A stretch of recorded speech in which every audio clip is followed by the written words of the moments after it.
సూచించుకొని అడిగావు కదా, మందిలో యూట్యూబ్లో కూడా అప్లోడ్ చేశారు కదా. చూడండి దేవుని పిల్లలారా, వారి నోర్లు మూతపడే మాటలు చూడండి దేవుని పిల్ల. మత్తయి సువార్త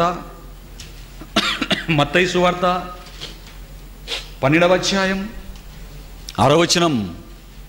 మత్తయి సువార్త 12వ అధ్యాయం 6వ వచనం. చెబుతున్న ప్రతి వచనం కళ్ళు విప్పి చూడాలి. వీళ్ళు కళ్ళు విప్పి చూడాలి దేవుని పిల్లలారా.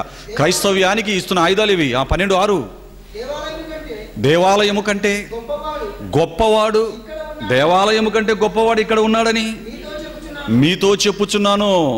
పిల్లలు మీరు ఆలోచించండి, యేసు క్రీస్తు వారు మాట్లాడుతున్న మాటలు దేవుని పిల్లరా. యేసు క్రీస్తు తాను దేవుడునని ఎక్కడా కూడా చెప్పుకోలేదండి అని చెప్తున్నారు కదండి. ఏమండి, ఇలాంటి వాళ్ళకి జనరల్ నాలెడ్జ్ కూడా బొత్తిగా లేదని మనకు అర్థమవుతుంది. ఎందుకంటే యేసు క్రీస్తు తాను దేవుడునని చెప్పుకోలేదు, దేవుడునని చెప్పుకోలేదు ఇంతగా మాట్లాడుతున్నారు కదా. నైనా ఇదిగో ఒక మంచి ఎగ్జాంపుల్ చెప్తారు, మీరు ఆలోచించండి. ఎక్కడైనా మన భారత ప్రధానమంత్రి ఉన్నాడండి. ఇప్పుడు మన భారత ప్రధానమంత్రి ఎవరు? మోడీ గారండి. మోడీ గారు దేవుని పిల్లలారా, మోడీ గారు నేనే మీ ప్రధానమంత్రిని అని ఎప్పుడండి చెప్పుకుంటాడు? ఎప్పుడు చెప్పుకుంటాడండి?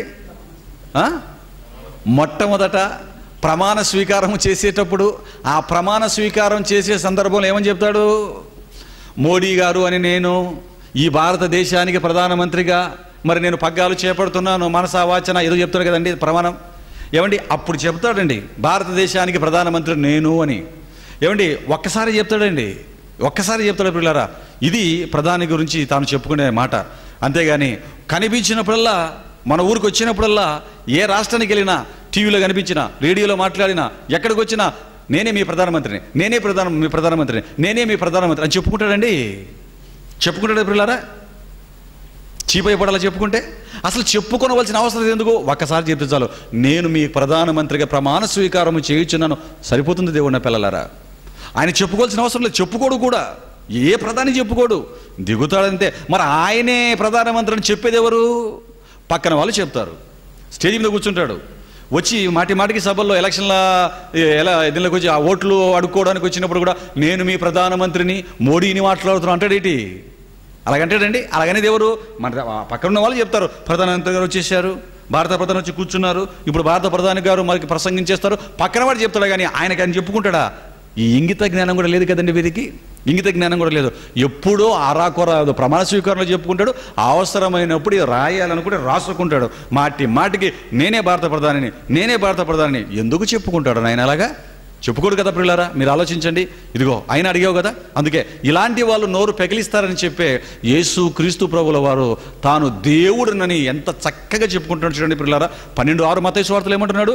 ఇదిగో దేవాలయము కంటే గొప్పవాడు ఇక్కడ ఉన్నాడని మీతో చెప్పుచున్నాడు. బాగా మనసు పెట్టి ఆలోచించండి పిల్లారా, బాగా మనసు పెట్టి ఆలోచించండి. దేవాలయము కంటే గొప్పవాడు ఇక్కడ ఉన్నాడని మీతో నిశ్చయంగా చెప్పుచున్నాను అన్నాడు. ఏమండి, దేవాలయము కంటే గొప్పవాడు ఎవరు చెప్పండి మీరు?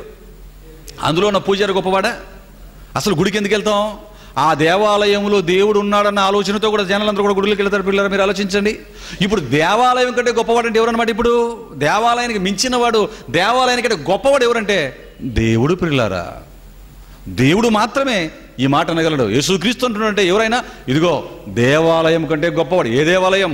ఏదైతే సొలొమోను గారి ద్వారా కట్టించి గొప్ప దేవాలయం అనుకుంటున్నావో, దేవుడు నివసిస్తాడని మీరు అనుకుంటున్నారో ఓ యూదులారా, ప్రపంచంలోనే విధి విధానాలు ఎక్కువ కలిగినటువంటి జనాంగమా, వారితో చెప్తున్నాడు ఇదిగో దేవాలయం గొప్పది, దేవాలయం గొప్పది, దేవాలయం గొప్ప, అబ్బా సూపర్, అది చెప్పుకుంటున్నారా? దేవాలయం కంటే గొప్పవాడు ఇక్కడ ఉన్నాడు. దేవాలయం కంటే గొప్పవాడు ఇక్కడ ఎవడో కాదు, నేనే ఈ దేవాలయం కంటే గొప్పవాడు అన్నాడు. దేవాలయం కంటే గొప్పవాడు ఎవరో చెప్పండి దేవుడా పిల్లరా. దేవుడా కాదా? పూజారా? దేవాలయం కంటే గొప్పవాడు పూజారా? దేవుడు పిల్లరా అని చెప్పాడా? నేను దేవుణ్ణి రాని చెప్పకని చెప్పాడా? ఎంత చక్కగా చెబుతున్నాడో మీరు ఆలోచించండి దేవుడా పిల్లరా. మరి ఎందుకు కొంచెం విఘ్నతతో మాట్లాడుతున్నాడు? బుద్ధిహీనుల అజ్ఞానము బయట పెట్టించి దేవుడి పిల్లలతో నోరు మేయించాలన్న ఆలోచనతో వాడి నోరు మోయించడానికే ఇలాంటి మాటలు ఉన్నాయని సంగతి మీరు మర్చిపోకూడదు దేవుడా పిల్లలారా. అడుగుతున్నావు కదా, డైరెక్ట్గా ఎప్పుడు చెప్పండి అడుగుతున్నావు కదా. యేసుక్రీస్తు వారు ఆ రోజున ప్రజలతో తాను దేవుణ్ణని చెప్పుకున్నాడు లేదో చూడండి. యోహాను సువార్త 5వ అధ్యాయం 18వ వచనం. యోహాను సువార్త 5వ అధ్యాయం 18వ వచనం చూడండి పిల్లలారా. వారు వెళ్ళి తను స్వస్థపరిచిన వాడు యేసు అని యూదులకు తెలియజెప్పెను. ఈ కార్యములను విశ్రాంతి దినమున చేసినందున యూదులు యేసును హింసించిరి. అయితే యేసు నా తండ్రి ఇదివరకు పని చేయుచున్నాడు. 5వ అధ్యాయం 18వ వచనం. ఆయన విశ్రాంతి దినాచారము మీరుట మాత్రమే కాక 5:18 యోహాను సువార్త 5వ అధ్యాయం. ఆయన విశ్రాంతి దినాచారము మీరుట మాత్రమే గాక దేవుడు తన సొంత తండ్రి అని చెప్పి తన్ను దేవునితో సమానునిగా చేసుకొనెను గనుక ఇందు నిమిత్తమును యూదులు ఆయనను చంపవలనని మరి ఎక్కువగా. దీనికేం చెబుతారా నాయన?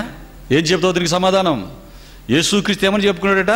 తాను దేవుడినని మాత్రమే చెప్పుకోవడం మాత్రం కాకుండా దేవుడితో సమానునిగా చేసుకున్నాడు గనుక యూదులు యేసుక్రీస్తు వారిని చంపాలని వెతుకుతున్నారు, పట్టుకోవాలని చూస్తున్నారు.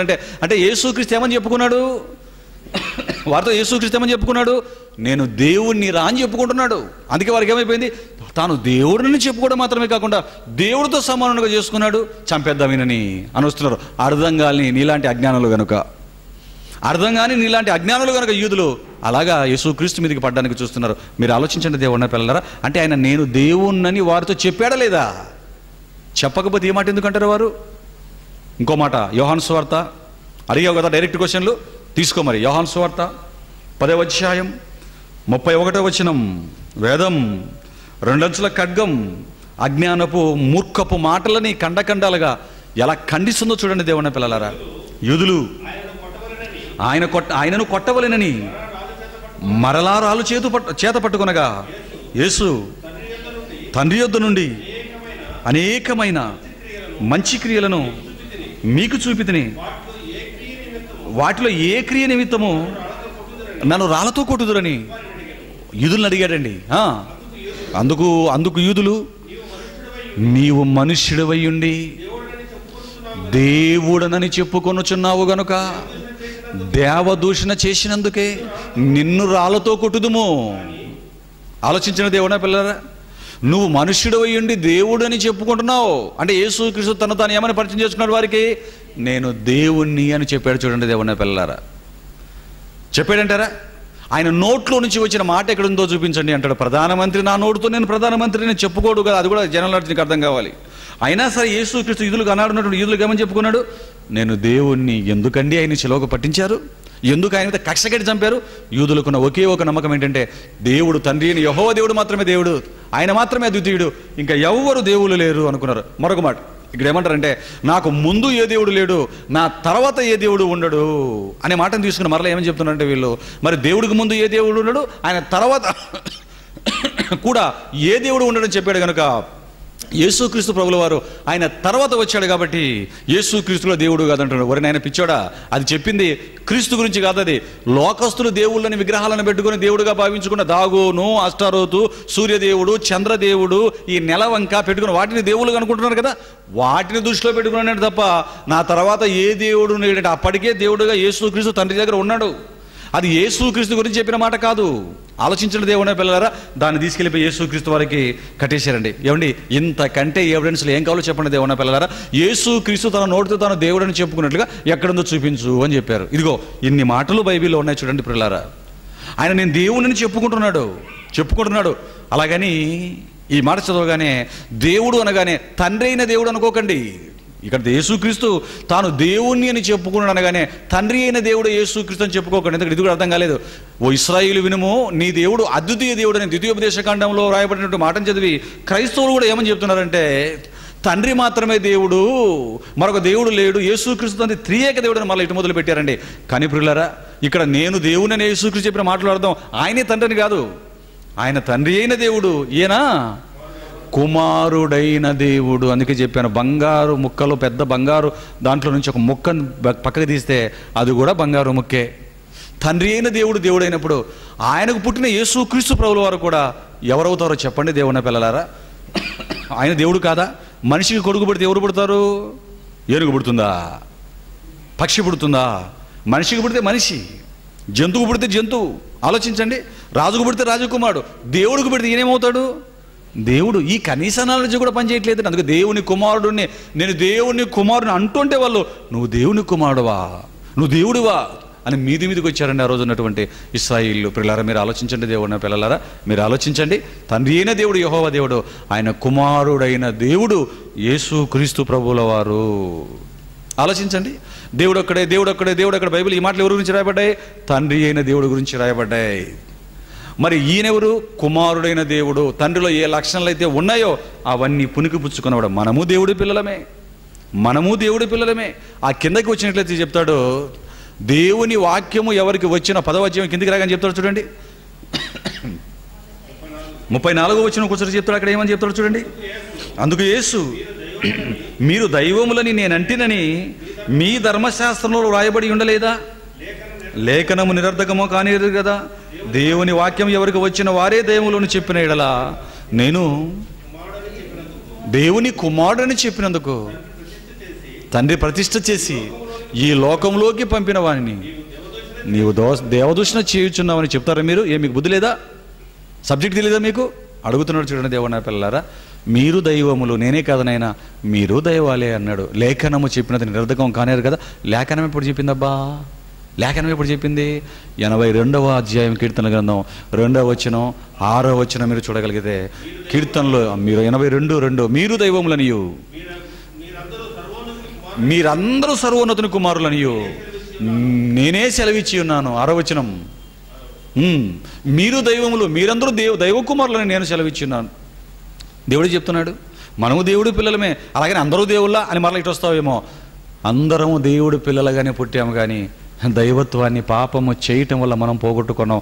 క్రీస్తు ఈ లోకానికి పాప శరీరాకారంతో వచ్చి పాపము చెయ్యకుండా పరిశుద్ధుడిగా దేవుడిగా మిగిలిపోయాడు. దేవుని పిల్లల లక్షణాలను పోగొట్టుకోలేదు. ఆలోచించండి. ఎంత చక్కటి మాటలు చూడండి దేవుని పిల్లలారా. ఈ మాటలు చెప్పగానే మండుతుందండి, వాళ్ళకి మండుతుంది. ఎందుకు? అంతకంటే ముందు వాళ్ళ వ్యక్తికి మండింది, ఒక వ్యక్తికి మండింది. ఆ వ్యక్తికి మండేసరికి ఇళ్లకు మండుతుందేమని. అయితే దేవుడికి భార్య ఉందా? మళ్ళీ అడుగుతాడు. దేవుని కుమారుడిని యేసుక్రీస్తు వారిని అంటున్నారంటే దేవుడికి భార్య ఉందా అని అడుగుతాడు. శరీర సంబంధులు ఎలా ఆలోచిస్తారు?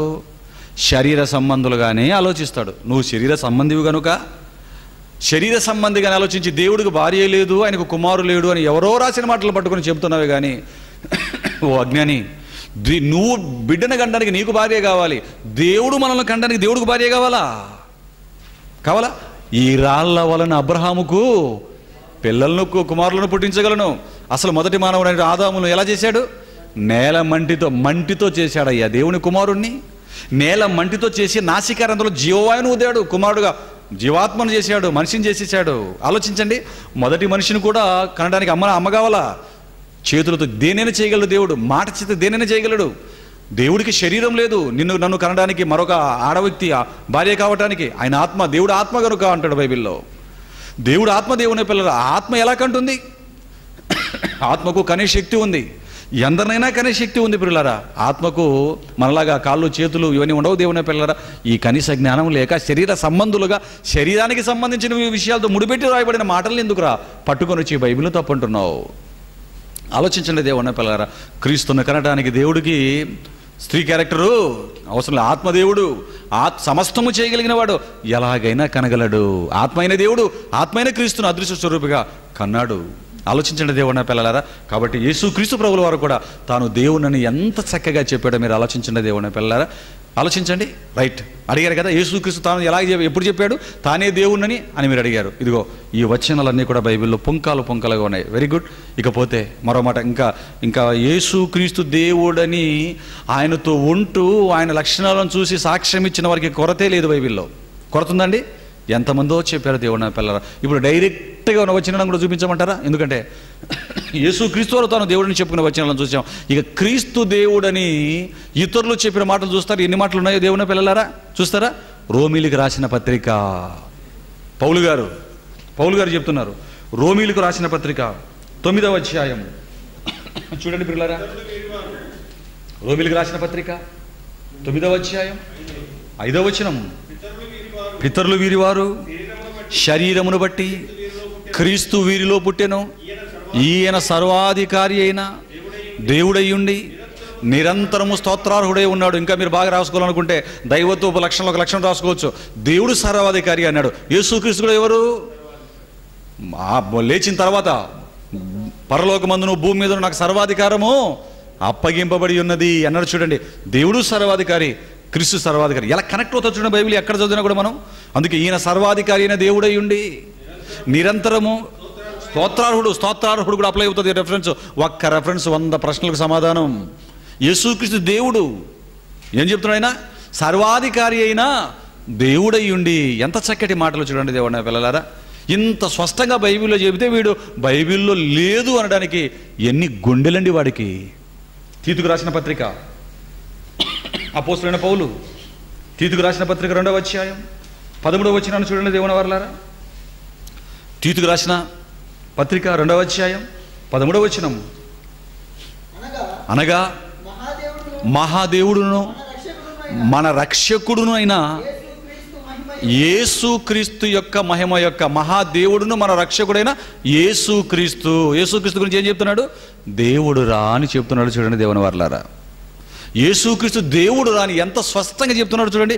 ఆయనలో ఉన్న దైవత్వాన్ని చూసిన వారు ఆ తర్వాత వచ్చిన పరిశుద్ధాత్ముడు ప్రేరణించి ఎంత చక్కటి మాటలు చెప్తున్నాడు చూడండి దేవుని పిల్లలారా. ప్రధానమంత్రి వస్తున్నాడు పక్కకి వెళ్ళండి, ప్రధానమంత్రి వస్తున్నాడు పక్కకి వెళ్ళండి అని చెప్పినట్లుగా ఇదిగో అపోస్తలులు శిష్యులు ఎంత చక్కటి మాటలు రాస్తున్నారో మీరు ఆలోచించండి. ఆయన దేవుడు, యేసుక్రీస్తు మహాదేవుడై ఉండి మన రక్షకుడైన యేసుక్రీస్తు అని చక్కటి మాటలు రాస్తున్నాడు చూడండి దేవుని పిల్లారా. ఇంకా నీకు అర్థం కాలేదా? అయితే ఇదిగో నీకు దిమ్మ తిరిగే మరొక మంచి మాట చూడు. యోహాను సువార్త 1వ అధ్యాయం 1వ వచనం చూడండి దేవుని పిల్లలారా. అడుగుతున్నవాడు ఈ చూపిస్తున్న ప్రతి వచనానికి సమాధానం చెప్పగలిగిన గట్స్ వాడుకున్నాయంటే పిల్లలారా. యోహాను సువార్త 1:1 ఆదియందు వాక్యం ఉండెను, వాక్యము దేవుని యొద్ద ఉండెను, వాక్యము దేవుడై ఉండెను, ఆయన ఆదియందు దేవుని యొద్ద ఉండెను. అబ్బా, ఆదియందు వాక్యం ఉండెను, వాక్యము దేవుని యొద్ద ఉండెను, ఆ వాక్యము దేవుడై ఉండెను. ఇంతకు దేవుడెవరు? వాక్యం ఎవరు? దేవుడు అంటే తండ్రి అయిన దేవుడు యెహోవా దేవుడు. ఆదియందు వాక్యం యేసుక్రీస్తు. ఆదియందు వాక్యం ఉండెను. వాక్యం ఎక్కడ ఉంది? దేవుడి యొద్ద ఉండింది. దేవుడి యొద్ద ఉన్న ఈ వాక్యం కూడా ఎవరట? దేవుడై ఉండెను. యేసుక్రీస్తు దేవుడురా. ఇంత స్పష్టంగా యేసుక్రీస్తు దేవుడు అని బైబిల్ ఎంత చక్కగా వివరిస్తున్నాం చూడండి. పరిశుద్ధాత్ముడు సాక్ష్యం ఇస్తున్నాడు, ఈ సువార్తను రాస్తున్నాడు, యోహాను భక్తుడు రాస్తున్నాడు. దేవుడే వీరిని పలికించి రాయించేస్తున్నాడు చూడండి దేవుడిని పిల్లలారా. ఆయన దేవుడు అని ఎంత చక్కగా ఉందో చూడండి దేవుడిని పిల్లలారా. ఇంతకు ఎంత దేవుడు? బుల్లి దేవుడా? తండ్రి దగ్గర బుల్లి దేవుడు అన్నాడా? మహాదేవుడు అంటున్నాడా? ఎంత దేవుడో తెలుసా? ఎంతటి దేవుడో తెలుసా? ఫిలిప్పీలకు రాసిన పత్రిక పౌలు గారు రాస్తూ చెప్పిన అద్భుతమైన మాటలు చూడండి దేవుని పిల్లరా. పౌలు గారి మాట అంటే మండుతుందండి వారికి. ఎందుకో తెలుసా? చిత్తగొట్టేవాడు ఆయనే కనుక, చిత్తగొట్టి చిత్తలు చేసేవాడు ఆయనే కనుక. పౌలు గారు చెప్పొద్దటండి. నువ్వు చెప్తావా? పౌలు గారు చెప్పకూడదంటే ఈయన చెప్తాడంట. యేసుక్రీస్తు దేవుడో కాదు. సమకాలి కూడా చెప్పకూడదంట చూడండి దేవుని పిల్లరా. ఫిలిప్పీలకు రాసిన పత్రిక 2వ అధ్యాయం 6వ వచనాన్ని చూడండి దేవుని వర్లారా. ఆయన దేవుని స్వరూపము కలిగిన వాడై ఉండి దేవునితో సమానముగా ఉండుట విడిచిపెట్టకూడని భాగ్యమని ఎంచుకొనలేదు గాని. చూసారండి, యేసుక్రీస్తు ఎవరటండి? ఆయన దేవుని స్వరూపము గలవాడై ఉండి దేవునితో సమానముగా ఉండుట విడిచిపెట్టకూడని భాగ్యం అని అన్నాడు చూడండి. అంటే యేసుక్రీస్తు వారు ఎలాగున్నారండి దేవుడి దగ్గర? దేవుడితో సమానముగా ఉన్నాడు చూడండి దేవుని వారలారా. ఎక్కడ కూర్చున్నాడు? ఆయన కుడి పార్శ్వన కూర్చున్నాడు సింహాసనం మీద. తండ్రితో సమానంగా ఉన్నాడు చూడండి దేవుని పిల్లలారా. ఆ స్థాయిని క్రీస్తుకు ఇచ్చినవాడు తండ్రి అయిన దేవుడు చూడండి. ఎందుకంటే అంత క్యారెక్టర్ కలిగిన పరిశుద్ధుడు, దైవత్వపు లక్షణాలు కలిగిన వాడు కనుక. ఏమండి, దేవుడితో సమానంగా ఉండటం విడిచిపెట్టకూడని భాగ్యం అంటే ఏమండి? దేవుడితో సమానంగా పరలోకంలో కుడిపార్శ్వన కూర్చొని ఉన్నాడు సింహాసనం మీద. ఏమండి, కలెక్టర్ల మీటింగ్లలో ఎవరు కూర్చుంటారండి? కలెక్టర్లతో పాటు కలెక్టర్సే కూర్చుంటారు. మంత్రుల మీటింగ్లో ఎవరు కూర్చుంటారండి? మంత్రులే కూర్చుంటారు. అవునా? నీకు జనరల్ నాలెడ్జ్ ఉంది కదా. మరి దేవుడితో సమానంగా కూర్చున్నాడంటే ఈయనెవరు? కలెక్టర్ల సదస్సులో ప్యూనీలు కూర్చుంటాడు. ఆ కుర్చీల మీద కూర్చొని ఎస్ యువర్ కలెక్టర్ అంటాడేటి? అంటాడు చెప్పండి దేవుని పిల్లలారా. ఎస్ మిస్టర్ కలెక్టర్ అని మాట్లాడతాడా? అసలు కూర్చుంటాడా? అసలు ఎంట్రన్స్ ఉందా? కలెక్టర్ల మీటింగ్లో కలెక్టర్లు ఉంటారు, మంత్రుల మీటింగ్లో మంత్రులు ఉంటారు, సీఎంల మీటింగ్లో సీఎంలు ఉంటారు, ప్రపంచ దేశాధ్యక్షుల మీటింగ్లో ప్రపంచ దేశాధ్యక్షులు ఉంటారు. పిల్లరా, మీరు ఆలోచించండి. దేవుళ్ళ సభలలో దేవుడు క్రీస్తుతో తండ్రితో పాటు కూర్చున్నాడంటే దేవుడితో సమానుడు కదా దేవుడు నా పిల్లలారా. దేవుడు దైవత్వం కలిగి ఉన్నాడు. ఆయన దేవుని స్వరూపి, దేవునితో సమానంగా ఉండుట విడిచిపెట్టకూడని భాగ్యమని ఎంచుకొనలేదు. కానీ మనుష్యుల పోలికగా ఇక్కడ వచ్చిందండి వీళ్ళకు దరిద్రం అంతా కూడా. పిల్లరా, ఆయన దేవుడితో సమానంగా ఆయన మనుష్యుల పోలికగా పుట్టి దాసుని స్వరూపమును ధరించుకొని తన్ను తానే రిక్తునిగా చేసుకున్నాడు. ఆయనకాయనే తగ్గించుకున్నాడు రా బాబు. వాస్తవానికి ఒరిజినల్గానే ఎవరు? దేవుడు మనుషుల పోలికగా పుట్టి దాసుని స్వరూపాన్ని ధరించుకొని తన్ను తానే తగ్గించుకున్నాడు. తగ్గించకపోతే నువ్వు పోతావు నాశనానికి. గనుక నీ కోసం తగ్గించుకొని మానవ పోలికలో పుట్టేసరికి, శరీరాన్ని ధరించేసరికి ఆయన్ను మనిషి మాత్రమే అంటావా? ప్రవక్త మాత్రమే అంటావా? ఆలోచించండి దేవుడిన పిల్లలారా. మనుషుల పోలికగా పుట్టాడు అంతేదండి. ఆయన దేవుడు పిల్లలారా, దేవుడు. ఆలోచించండి దేవుని వారలారా. ఇది క్రీస్తును చూసినటువంటి, క్రీస్తుతో పాటు ఉండి గ్రహించినటువంటి మహానుభావులు క్రీస్తు దేవుడు అని ఇస్తున్నటువంటి సాక్ష్యం చూడండి పిల్లలారా. ఇది వారిస్తున్నటువంటి సాక్ష్యం. ఇక తండ్రి అయిన దేవుడు కూడా క్రీస్తును దేవుడని ఎక్కడైనా ఉటంకించాడా? యేసు క్రీస్తు దేవుడే అని తండ్రి ఎక్కడైనా స్టాంప్ వేసాడు చెప్పండి దేవుని పిల్లరా. ఇది చూస్తే నీ కళ్ళకు బైర్లు గమ్ముతాయి, నీ కళ్ళకున్న పొరలు తొలగిపోతాయి. దేవుడే యేసు క్రీస్తును ఏమని పిలుస్తున్నాడో, ఏమని మాట్లాడుతున్నాడో, ఏమని స్టాంప్ వేస్తున్నాడో హెబ్రీయులకు రాసిన పత్రిక జాగ్రత్తగా వినాలి. దైవత్వ లక్షణాలు చూపించాం, క్రీస్తు తానే దేవుడని చెప్పిన మాటలు చూపించాం, క్రీస్తు గురించి సాక్ష్యం ఇచ్చిన మాటలు చూపించాం. దేవుని వారలారా, ప్రేమైన దేవుని పిల్లలారా, ఇక్కడికి రాగానే దేవుడే యేసు క్రీస్తు వారు దేవుడని ధృవీకరిస్తున్నటువంటి అద్భుతమైన కళ్ళు బయలుగా మాట చూడండి. హెబ్రీయులకు రాసిన పత్రిక 1వ అధ్యాయం 8వ వచనం చూడండి పిల్లలారా. తన కుమారుని గూర్చి అయితే దేవా నీ సింహాసనము నిరంతరము నిలుచునని, నీ రాజదండం న్యాయార్థమైనది, నీవు నీతిని ప్రేమించితివి, దుర్నీతిని ద్వేషించితివి. అందుచేత దేవుడు నీ దేవుడు నీ తోడి వారందరికంటే నిన్ను హెచ్చించినట్లుగా ఆనంద తైలముతో అభిషేకించాడు నిన్ను. పిల్లరా, ఎవరి గురించి మాట్లాడుతున్న మాట ఇది? ఎవరి గురించి మాట్లాడుతున్న మాట? 5వ వచనానికి వెళ్ళండి. ఎవరి గురించి మాట్లాడుతున్న మాట ఇది? బైబిల్లో 4 ముక్కలు పట్టుకొని నీకు అర్థం కాకపోయినా తప్పులు పట్టడానికి 4 ముక్కలు చదివేసి అబద్ధాన్ని ప్రజల మధ్య చెప్తావా? ఎన్ని గుండెలు నీకు బైబిల్ తప్పనడానికి, ఎన్ని గుండెలు నీకు యేసుక్రీస్తు వారిని కాదనటానికి? 5వ వచనం, ఎలయనగా నీవు నా కుమారుడవు, నేడు నేను నిన్ను కనియున్నాను అనియు, ఇదియుగాక నేను ఆయనకు తండ్రినై యుందును, ఆయన నాకు కుమారుడై ఉండును అనియు ఆ దూతలలో ఎవనితోనైనను ఎప్పుడైనను చెప్పెనా. మరియు ఆయన భూలోకమును ఆది సంభూతిని మరలా రప్పించినప్పుడు ఏమిటి ఇదంతా ఆలోచించినట్లయితే దేవుని దూతలందరూ ఆయనకు నమస్కారం. దేవదూతలు ఎవరికి నమస్కారం చేస్తారు? యేసు క్రీస్తుకు నమస్కారం. మొదట తండ్రికి నమస్కారం చేస్తారు, తర్వాత యేసు క్రీస్తుకు నమస్కారం చేస్తున్నారు. ఆ తండ్రి అయిన దేవుడే కిందికి రాగా, అంటే ఈ మాటలన్నీ యేసు క్రీస్తు గురించి చెప్తున్న మాటలు, క్రీస్తును ఉద్దేశించి దేవుడు లేఖనాలలో రాయించిన మాటలు. దేవుని పిల్లలారా, ఇక్కడికి రాగానే ఏమంటున్నాడు? ఇక్కడికి రాగానే కిందికి రాగానే 8వ వచనానికి రాగానే ఏమంటున్నాడు? తన కుమారుని గూర్చి అయితే. అంటే తన కుమారుని గూర్చి అయితే ఎవరి గురించి? నీ గురించి అనుకున్నావు, నీ మట్టి బుర్రకి. తన కుమారుడు అంటే ఎవరు? నువ్వు కాదు, నువ్వు నమ్ముకున్న వ్యక్తి కాదు. తన కుమారుని గూర్చి అయితే దేవా. ఏమండి? దేవా అని తండ్రి అయిన దేవుడు ఎవరిని పిలుస్తున్నాడు? ఈ మాటలు ఎవరి గురించి మాట్లాడుతున్నాడు? ఈ మాటలు యేసు క్రీస్తును దేవుడు ఏమని సంబోధిస్తున్నాడు?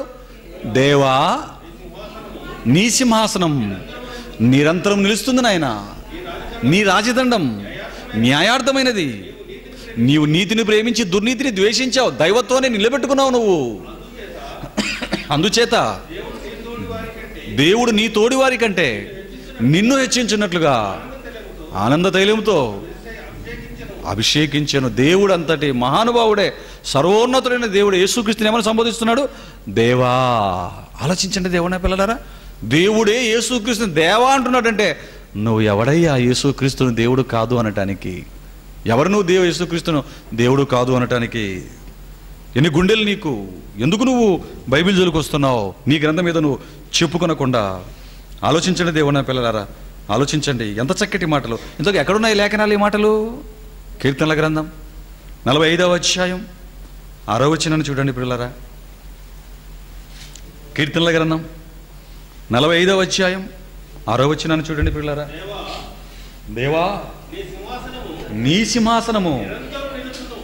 ప్రవక్త ఎవరి గురించి ప్రవచిస్తున్నాడు ఇక్కడ? ఎందుకంటే ఇంతవరకు యేసు క్రీస్తు వారు దేవుడు అని ఎక్కడ చూసాం మనం? కొత్త నిబంధనలో చూసాం. యేసు క్రీస్తు చెప్పకపోతే యేసు క్రీస్తు చెప్పలేదంటాడు. యేసు క్రీస్తుకు పక్కన ఉన్నటువంటి పౌలు గారు అపోస్తులు చెప్తే అపోస్తులు చెప్తున్నారు, మిగతా ఎవరు చెప్పలేదంటాడు. ఏమండి, ఇప్పుడు దేవుడిని కూడా తీసుకొని వచ్చాము, దేవుడికి ఇచ్చిన సాక్ష్యం కూడా చూపించాము. దేవుడిని పిల్లలు మీరు ఆలోచించండి. ఇదిగో ఇదంతా మనం చెప్పి మెసేజ్ ముగించామనుకోండి, కొత్త నిబంధనలు చూపించారండి వాళ్ళు, పాత నిబంధనలు ఎక్కడ చూపించలేదండి అని మళ్ళీ జబ్బలు చేసుకుంటాడు వీడు. అందుకే పాత నిబంధనలో కూడా వ్రాయబడిన మాటను చూడండి ఏమంటున్నాడు. అసలు ఈ మాట పాత నిబంధనలో రాయబడిన మాటే గ్రంథకర్త మరలా ఇక్కడ ఉటంకించాడు, మరలా తిరిగి రాశాడు. దేవుని పిల్లలారా, 45వ అధ్యాయం కీర్తనలు ఏం చెప్తున్నాడు? దేవా నీ సింహాసనం నిరంతరము నిలుచును, నీ రాజదండము న్యాయార్థమైనదని. చూసారు దేవుని పిల్లరా, దేవుడు యేసు క్రీస్తు వారిని దేవా అంటున్నాడు. దావీదు గారు రాస్తూ ఈ మాట ఆయన ఏమని రాస్తున్నాడు? అమ్మ బాబోయ్, నా తండ్రి అయిన దేవుడు ఈ దేవుడు గురించి రాయిస్తున్నాడు, యేసు క్రీస్తు అని మహానుభావుడు గురించి అని చెప్పి ఆయన ఏమంటున్నాడు? యేసు క్రీస్తును దేవుడుగానే స్వీకరిస్తున్నాడు. చూడండి దేవుని పిల్లరా, దావీదు గారు మీరు ఆలోచించండి. ఒక దేవుడుగా క్రీస్తును స్వీకరిస్తున్నాడు అండి దావీదు గారు ఇక్కడ. ఆలోచించండి దేవుని పిల్లలారా, పాత నిబంధనలో కూడా యేసు క్రీస్తు వారు దేవుడు అనటానికి ఎన్ని ఆధారాలు ఉన్నాయో చూడండి ప్రియులారా. ఇంకా చూస్తారా?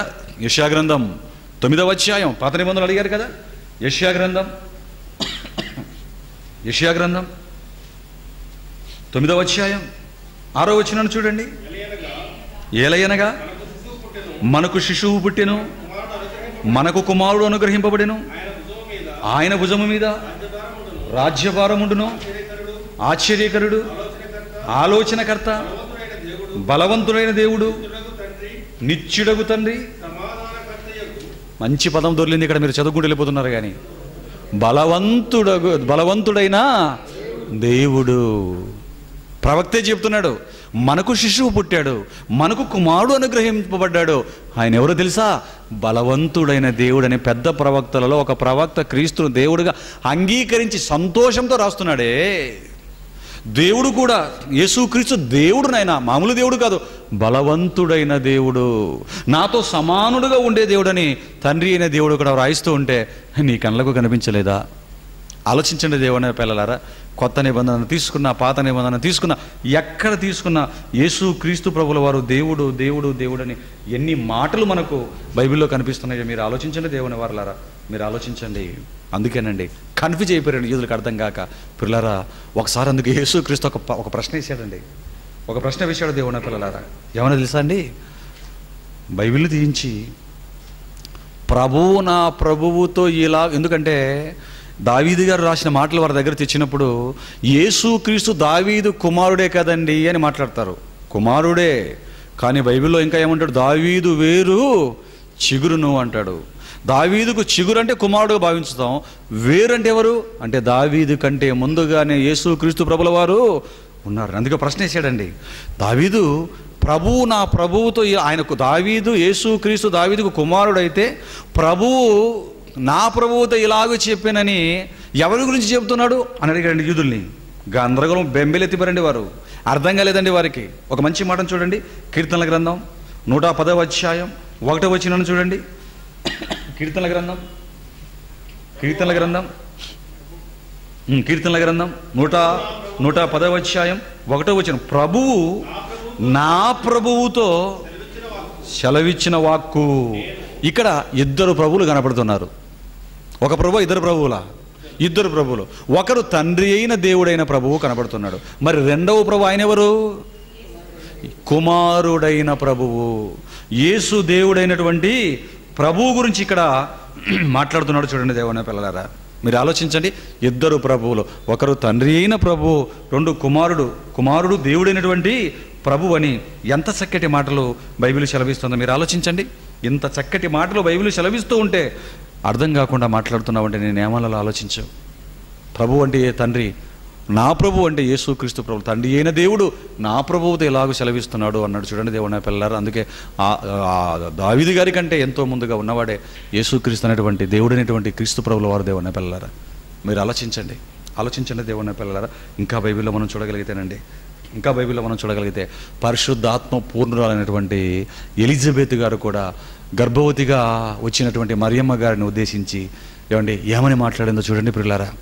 పాత నిబంధనలో ఉన్న ప్రవక్తలు ప్రభు అంటారు యేసుక్రీస్తు ప్రభుల వారిని. కొత్త నిబంధనలోకి వచ్చిన తర్వాత లూకాసు వార్త 1వ అధ్యాయం 43వ వచనాన్ని చూడండి ప్రియులారా. లూకాసు వార్త 1వ అధ్యాయం 43. నా ప్రభువు తల్లి నా యొద్దకు వచ్చుట నాకు ఎలాగూ ప్రార్థించెను, ఇదిగో ఈ శుభవచనము నీ చెవిన పడగానే, ఈ శుభవచనము నా చెవిన పడగానే. చూశారండి, పరిశుద్ధాత్మ పూర్ణుల ఎలిజబెత్ గారు ఏమని మాట్లాడుతున్నారండి? నా ప్రభువు తల్లి నా యొద్దకు వచ్చాను, నా మేనల్లుడి తల్లి నా యొద్దకు వచ్చాను అని ఏమనంటుందండి? నా మనవడి తల్లి నా యొద్దకు వచ్చాను ఏమనంటుందండి? కాదు, పుట్టబోయి ఆ శిశువు ఎవరో తెలుసా? నా ప్రభువు. పరిశుద్ధాత్మ పూర్ణురాలై మాట్లాడుతోంది. ప్రభు యేసుక్రీస్తు ప్రభుల వారిని దేవుడుగా, ప్రభువుగా ఎంత చక్కగా వీరు స్వీకరిస్తున్నారో మీరు ఆలోచించండి దేవుని పిల్లలారా. ఇందుకు ఒక అద్భుతమైనటువంటి మాట, మరొక మాట ఉందండి సామెతల గ్రంథంలో. ఎందుకంటే దేవుడు అనగానే ఎప్పుడున్నవాడై ఉండాలి? ఈ లోకాన్ని చేయక మునుపు, మనుషులను చేయక మునుపు, పరలోకాన్ని కూడా చేయక మునుపు ఉన్నవాడే దేవుడు. అవునా కదా? అన్నిటికంటే ముందు ఉన్నవాడే దేవుడు ప్రియులారా. మరి యేసుక్రీస్తు ప్రభువు వారు ఈ లోకాన్ని, మనల్ని, పరలోకాన్ని చేయక ముందు కూడా కనబడుతున్నాడా? మనకు కనబడుతున్నాడా? చూడండి, సామెతల గ్రంథం 8వ అధ్యాయం, 33. సామెతల గ్రంథం 8వ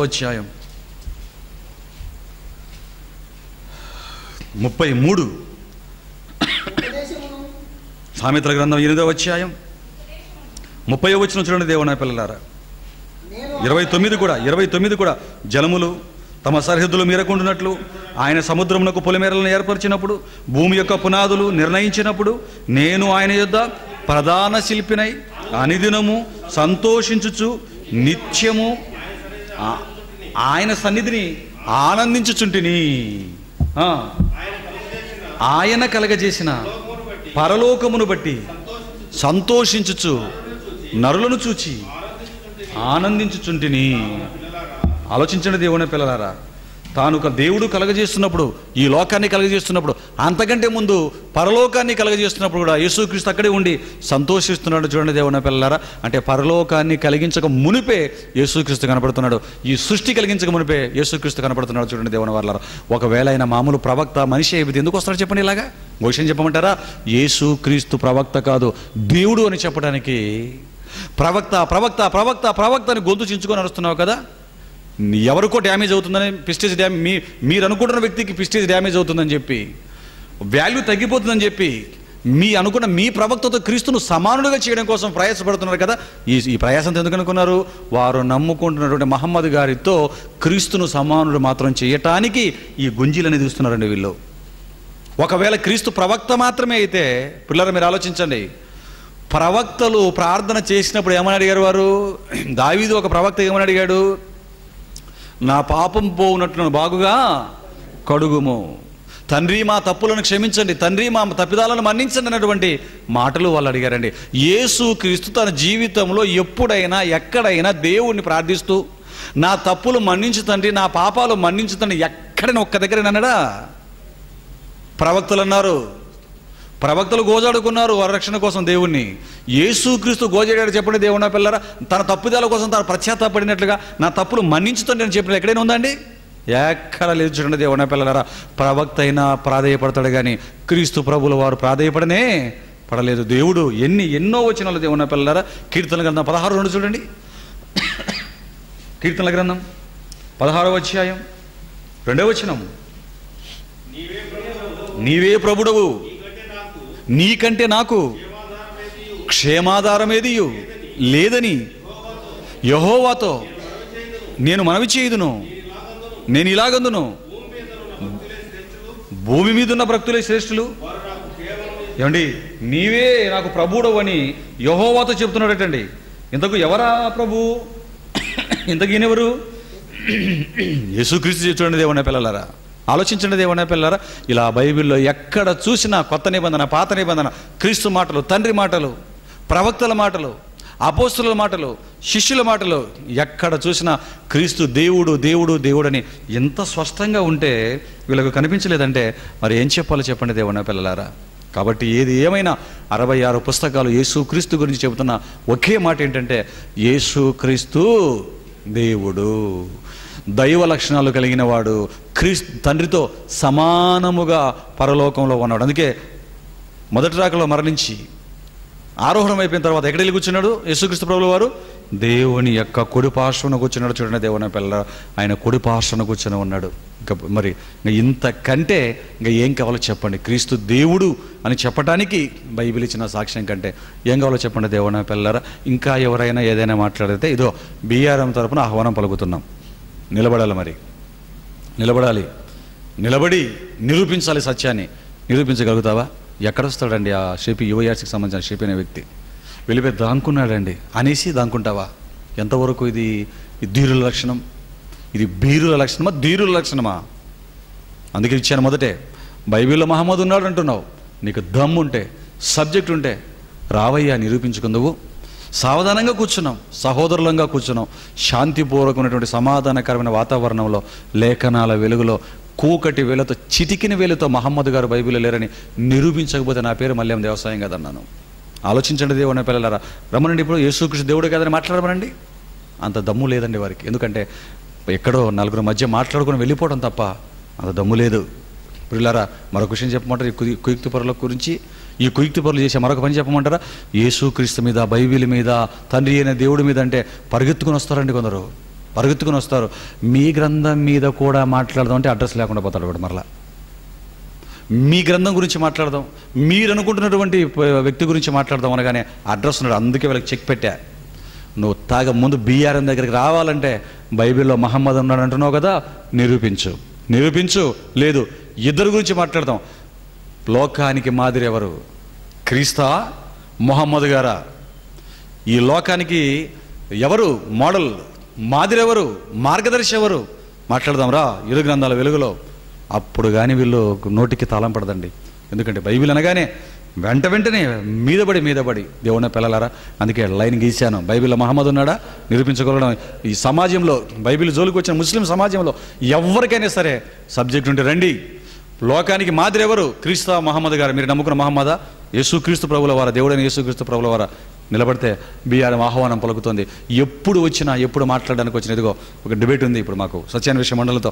అయిపోయిన మరుక్షణమే మిమ్మల్ని మరి మట్టి కనిపించడానికి, మీ వాదాన్ని కూకటి వేలతో పెగిలించి వేయడానికి, టర్మ్స్ అండ్ కండిషన్స్తో మొత్తం కూకటి వేలతో పెగిలించడానికి బీఆర్ఎం తరపున మల్లేం వ్యవసాయం అని నేను సర్వదా సిద్ధంగా ఉన్నానని మనస్ఫూర్తిగా తెలియజేసుకుంటూ, దేవుడి పిల్లలుగా ఎంబీటీహెచ్ ఫైనల్ ఇయర్కి వచ్చిన మీకు మరి ఈ పాఠం, వారికి ప్రశ్నకు సమాధానం అజ్ఞానంగా మాట్లాడి మూర్ఖుల నోర్లు ముగించే పాఠంగా, మాటలుగా మాత్రమే కాకుండా ఒక మంచి పాఠంగా మీకు నిలబడుతుందని ఆలోచిస్తూ మరి ఇంతసేపు సావధానంగా విన్నందుకే మీకు అందరికీ కూడా క్రీస్తు పేరట మరి నా యొక్క వందనంలో తెలియజేసుకుంటున్నాను. దేవుని పిల్లలారా, మరి ప్రార్థన చేసుకున్నాను. దయచేసి కళ్ళు మూసుకోనండి, మీరు కంగారు పడకండి అది యాప్ చేయడానికి. పిల్లలారా కళ్ళు మూసుకుని దేవుని పిల్లలారా ప్రార్థన చేద్దాం. మహోపకారమైన శక్తి కలిగినటువంటి మా కన్నతండ్రి, పరిశుద్ధుడా, మీ పరిశుద్ధమైన పాదాలకు కృతజ్ఞతాస్తులు చెల్లించుకుంటున్నాం నాయన. మీ కుమారుడు, మా రక్షకుడు, మాకు దేవుడుగా మీకున్నటువంటి దైవత్వపు లక్షణాలతో మా కోసం పంపించి మీతో సమానుడుగా ఉండేటువంటి ఆ మహానుభావుడు నాయన మా కోసం ఈ లోకానికి స్థాయిని విడిచిపెట్టి వచ్చాడు తండ్రి. మట్టి మనుషులు మట్టి ఆకారంలోకి వచ్చేసరికి క్రీస్తును తమతో సమానుడిగా భావించి ప్రవక్త అని మాత్రమే అనుకుంటున్నారే తప్ప ఆయన మీలాంటి గొప్ప దేవుడు అన్న సంగతి ఈ ప్రపంచానికి అర్థం కాలేదు తండ్రి. అజ్ఞానంగా మాట్లాడుతున్న మూర్ఖుల నోర్లు మూయించి ఈ యుగ సంబంధమైన దేవత మూసిన మనోనేత్రాలు తెరవచేయాలన్నటువంటి ఆలోచనతోనే ఈ అద్భుతమైన సబ్జెక్టును మీ పిల్లల ముందుకు తీసుకువచ్చాం తండ్రి. నైనా మరి దీన్ని ఎదుర్కొనుటకు శత్రువు మీద దీన్ని విడిచిపెట్టాం. దేవుని పిల్లల విడిచిపెట్టాము తండ్రి. మరి దీన్ని ఎదుర్కొనుటకు ఎవరు వస్తారో బైబిల్ పక్షాన్ని నిలబడడానికి మేము సిద్ధంగా ఉన్నాం తండ్రి. దయతో మమ్మల్ని బలపరచమని యేసుక్రీస్తు ప్రభుల వారు నైనా సాక్షాత్తు దేవుడని మీ అంశం నుంచి వచ్చిన వాడని, మీలో నుంచి దేవుడిగా వచ్చిన వాడని సంగతి మేము బ్రతుకున్నంత వరకు నిరూపించడం మాత్రమే కాకుండా తర్వాత తరాల వరకు కూడా ఈ ఆయుధాన్ని వారికి మరి వారి చేతులకి ఇచ్చి వెళ్ళడానికి కూడా మమ్మల్ని బలపరచగలని కూడా ప్రార్థిస్తూ, సమస్త ఘనత మహిమ ప్రభావాలు మీకు మాత్రమే చెల్లించుకొనొచ్చు మీరు పంపిన మా దేవుడు మా రక్షకుడైన యేసు క్రీస్తు వారి పేర ఈ ప్రార్థన సమర్పిస్తున్నాము తండ్రి. ఆమేన్.